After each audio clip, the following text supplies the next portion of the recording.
We've all heard of Jack the Ripper, the Zodiac Killer, and the Black Dahlia.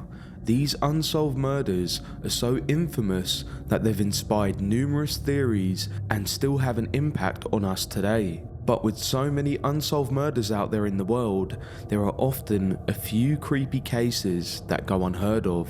Until now, every one of these grisly slayings is a morbid mystery. For your own gruesome curiosity, let's get into today's video.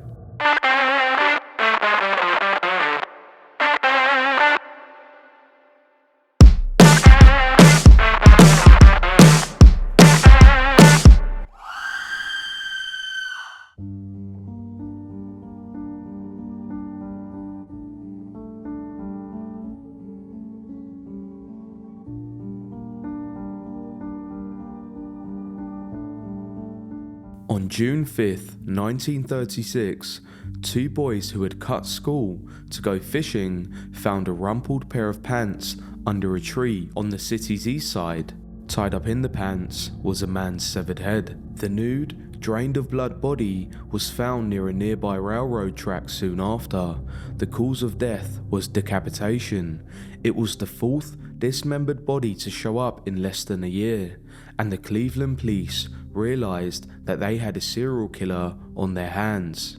A plaster cast of the man's face and a diagram showing all the tattoos on his body were displayed at the Great Lakes Exposition. More than 11 million people attended the exposition in the 2 summers it was open, but no one could identify the tattooed man, which was one of at least a dozen torso murders that plagued northern Ohio and beyond. The killer became known as the Mad Butcher of Kingsbury Run since most of the bodies were found in that area, and was described by the Cleveland News reporter as an unwholesome, crooked gash that meanders carelessly throughout Cleveland's Lower East Side. The crime left investigators confused, including Elliot Ness, one of the area's most celebrated lawmen.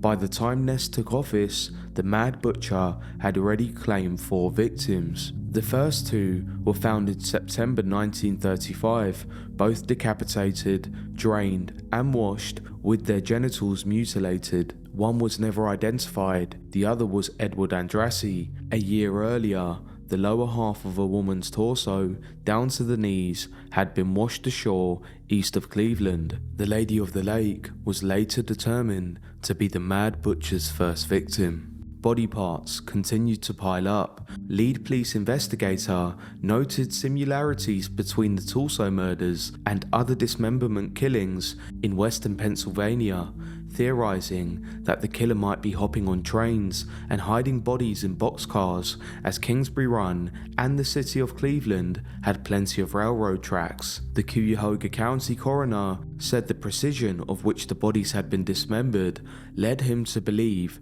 the killer could have had some sort of medical training. And with that observation, Ness was drawn to Francis Sweeney, a doctor from a prominent Cleveland family. Residents were terrified and public pressure began to mount on Ness, who ultimately holed up Sweeney in a downtown hotel and questioned him for weeks, including with a polygraph. Ness felt that Sweeney was the murderer, but could never bring it to trial. Years afterwards, Ness would receive taunting postcards from Sweeney. The killer was known as the Mad Butcher, but the killings themselves drove Ness mad. 2 more bodies, officially the 11th and 12th victims, were discovered on August 16th, 1938 in a spot on the lakefront that could have been seen from Ness's office. 2 days later, the Cleveland police swept through Kingsbury Run, making dozens of arrests and burning down shanty towns. Ness was criticized for his actions, but the murders stopped for a short while. In late 1938, the Cleveland police received a letter, supposedly from the killer. "You can rest easy now," it read. "I've come out to sunny California for the winter." The killer claimed to have killed someone else and buried their body on Century Boulevard between Crenshaw and Western in Los Angeles, but no body was ever found. Ultimately, the only person who was ever arrested for the Tulsa murders was Frank Dozel, a bricklayer who had lived with Flo Pelillo, the third victim, and knew Andressi and Rose Wallace, the only other victims who were ever identified. Dozel confessed to killing Pelillo, but later recanted. He died in custody. Officially a suicide, but his death remained suspicious. In 1947, the same year Ness unsuccessfully ran for mayor of Cleveland, a woman, later identified as Elizabeth Schultz, was found murdered in Leimert Park in Los Angeles. Schultz was cut in half, her intestines were removed, and she was drained of her blood. All similar hallmarks to the Tulsa murder. She became known as the Black Dahlia, and her murder had one more thing in common with the Tulsa murders, with the main thing being this horrific crime still remains a mystery until this day.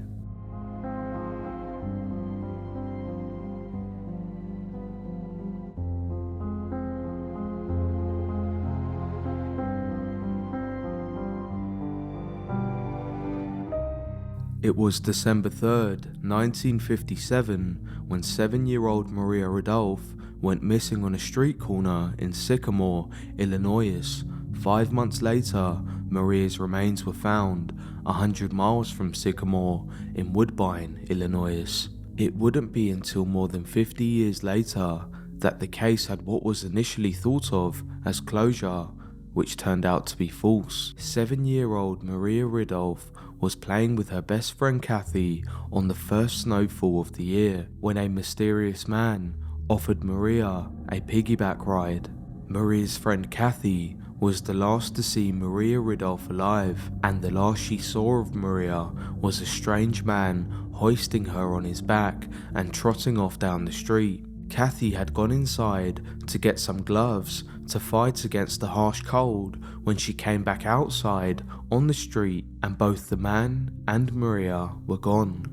Kathy afterwards went to the Rudolph house to tell them that Maria was missing. Initially, the family thought that Maria was hiding and sent Maria's older brother Charles out to search for her. It was an hour later that the Rudolph family realized something was up, and the police were notified, beginning a police search, and the FBI were called in. Soon, it seemed like the whole of Illinois was searching for the missing 7-year-old. For Kathy, this will torment her for the years to come, as she came to realize that she watched someone in plain sight, as she says, take away my best friend. At the time of the abduction, the sun was setting and it was near dark as the two girls were playing Duck the Cars. Investigators pinned this time down to around 6:30 p.m. The man was called Johnny, or so he told the little girls. According to Kathy, Johnny was 24 and not married. Kathy stated that Johnny had blonde hair, bad teeth, and a high-pitched voice. Maria was later found by a mushroom-picking tourist almost half a year. Maria was found wearing a shirt, an undershirt, and socks. At this point, Maria was decomposed and skeletal. Maria had to be identified by her parents because of her familiar brown socks. It was not until 50 years later that an autopsy could determine the cause of death as being that Maria had been stabbed in the throat various times. John Tessier was at the top of the suspect list from the very beginning of Maria's disappearance. A neighbor of the Rudolph family and one of 7 children, John was considered an outsider and had been described as creepy by the community. In 1957, Tessier passed a lie detector test and the file was closed, with the report noting no further investigation is being conducted regarding the above suspect.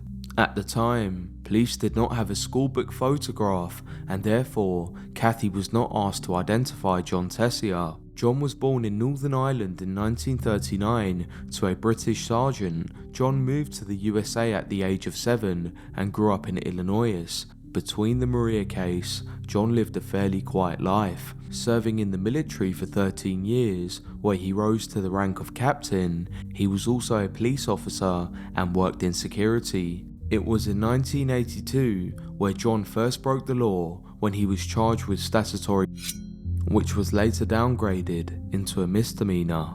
In 1994, John Tessier changed his name to Jack McCullough, which was apparently a tribute to his deceased mother. The case was actually reopened as a result of John's own mother, who believed John to be guilty. Eileen Tessier said in 1994, when she was on her deathbed, that John had killed a number of little girls and asked John's half-sister Janet to tell someone. Another of John's sisters, Mary, confirmed that she had heard her mother say he did it. John, however, had a fragmented and broken relationship with his mother, which includes incidents of threatening and violent behaviour from the mother, and John had chosen not to attend her funeral when she died. There is every possibility that the confession was made by John's mother out of either spite or a drug-induced delirium. Janet, in the meantime, had made multiple attempts to get law enforcement to investigate her own half-brother, constantly contacting the state police to look into John. It wasn't until 2008 where Janet sent a lengthy email to the Illinois State Police when they decided to reopen the case. State police reviewed the evidence and found the testimony from neighbours of John's seemingly erratic and strange behaviour around young girls, which included giving another young girl a piggyback ride and refusing to put the girl back down. As you could expect, this probably didn't sit well next to the previous conviction and charges. John was targeted by law enforcement as the perfect suspect. Everything seemed to be going against John upon the reopening of the case, when Kathy personally picked out John from a picture lineup and stated, "That's the man." Despite all of this, John had a strong alibi. John Tessier was enlisting in the United States Air Force in Rockford, Illinois on the day in question. It was confirmed by recruitment officers that they had spoken with John at the time. A collect call was traced in Rockford, Illinois, which was 40 miles from the abduction site, and an unused train ticket to Rockford was found in John's possession. The timeline recommended by state investigators was one where Tessier kidnapped Maria and then drove to Rockford in time to make the call at 6:57 p.m. and meet the same recruiting officers at 7:15 p.m, hence the unused ticket. Under this timeline, it was determined that Maria was kidnapped around 6:20 p.m. John was called in for questioning with the police. The interview footage highlighted some of the discrepancies in John's, or now Jack's, initial story and his seemingly hostile manner.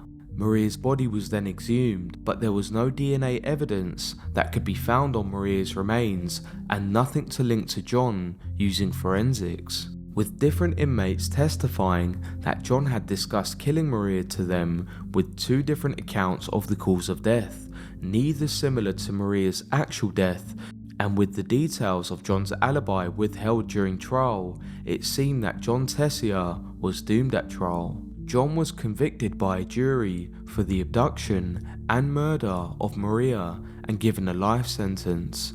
He was sentenced at 73 years old, so he was set to die in prison as a guilty man. Acting for himself, John filed a petition against his murder conviction, which was dismissed. It wasn't until the new state attorney reviewed the evidence extensively and he discovered that for Tessier to kill Maria was impossible.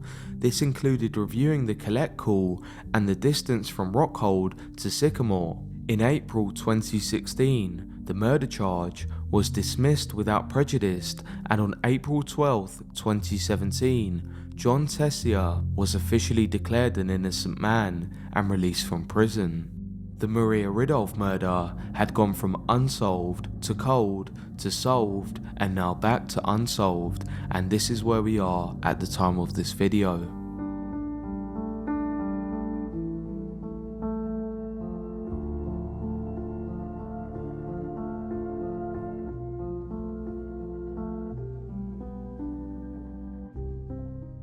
On February 21st, 1945, Dr. Samuel Shepard and Marilyn Reese were married and settled near Lake Erie, Ohio. 2 years later, they had their first and only child, which they affectionately nicknamed Chip. Samuel was a respected neurosurgeon and the couple was believed to have had a happy marriage. Their small suburban community was the kind where everyone was close-knit and were friends. On July 3rd, 1954, the Shepherds hosted a party for all their neighbours, which included dinner, drinks and a movie. Just after midnight, Samuel fell asleep on the couch and Marilyn said goodbye to her guests. About 5:30 AM on July 4th, Mayor Spencer Hook, who was a close friend of the Shepherds, woke to a phone call from Samuel saying, "My God, Spence, get over here quick. I think they killed Marilyn." Hook and his wife Esther made a beeline towards the house to find Samuel shirtless in his study, holding his neck in a seeming state of shock. They called police and the authorities arrived around 6 AM. According to the police report, Marilyn's body was found lying upwards and her face was turned towards the door. She was beaten beyond recognition. She had over 20 gashes curved deep into her face and scalp. The sheets were covered in blood and the walls were dripping with heavy spatter. Her pajamas were partially removed, leaving her exposed. The autopsy reported that her time of death was around 4:30 AM. Sadly, it also revealed that Marilyn had been 4 months pregnant with their second child. According to Samuel, he had been asleep downstairs when he heard Marilyn shout his name. He ran upstairs and found her being attacked by a white form. They fought, but then Samuel had been hit on the back of his neck and was knocked out. When he woke, Marilyn was dead and the white form was gone. He then ran to Chip's room and thankfully saw him alive and sleeping soundly. He then went downstairs and then saw the white form exiting through the back door.